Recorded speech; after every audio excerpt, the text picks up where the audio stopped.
కాచుకుండగా కంపించిపోదా కైలాసం. ఇప్పుడే శుభలగ్నం, ఇది నా సంకల్పం, విధినే ఎదిరిస్తా నీ సాక్షిగా.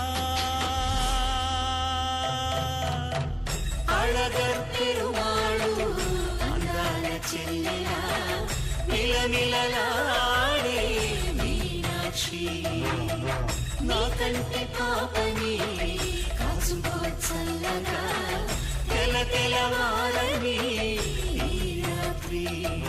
చిందయ్య